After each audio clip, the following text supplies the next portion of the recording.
So, every year Samsung likes to shout about its S series of phones. But what if I told you the Galaxy A13 was actually their best selling phone of last year?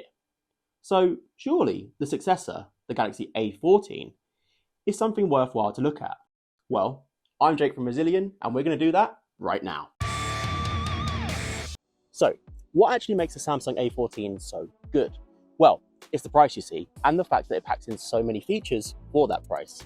I've come down to Borough Market today to do a bit of a camera test, and I think you'll start to see what I mean.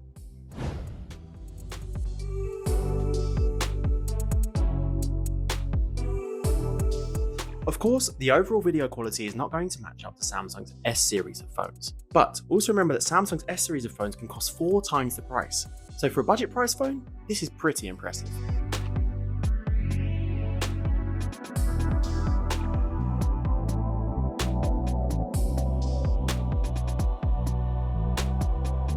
Take a look at the video quality from the camera here.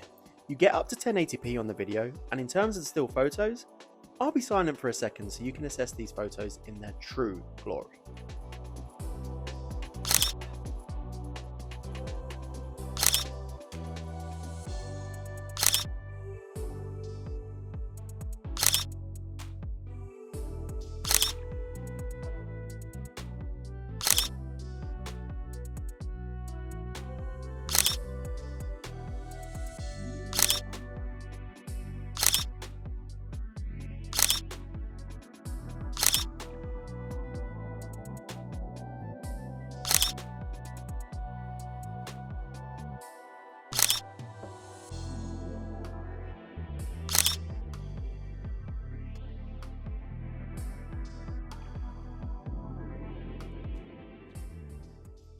The only part where I think the A14 was lacking is there's no ultra-wide sensor.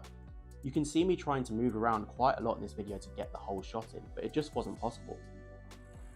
I tell you what, if you was worried about the battery life with the A14, I don't think that's a cause for concern.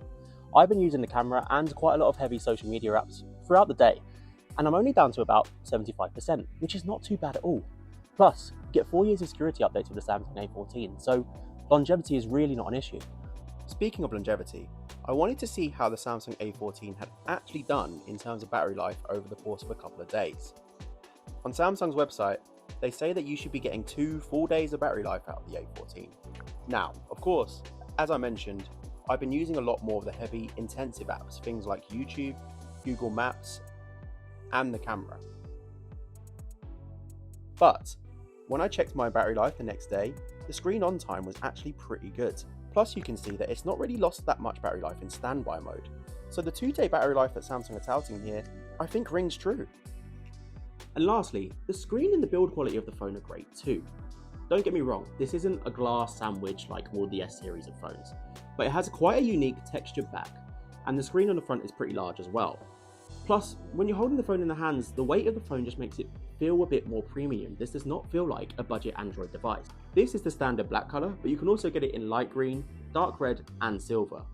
Plus, remember that there's a 4G and a 5G version of the Samsung A14, so make sure that you're getting the right one for your needs. And with the Samsung Galaxy A14 being available now, you can head to Rezilion.com to grab yours.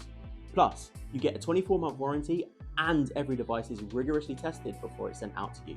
Plus, you can sell your current device on there as well. So guys, please like and subscribe, and if you have any thoughts on the Galaxy A14 or any questions as well, let us know down in the comments.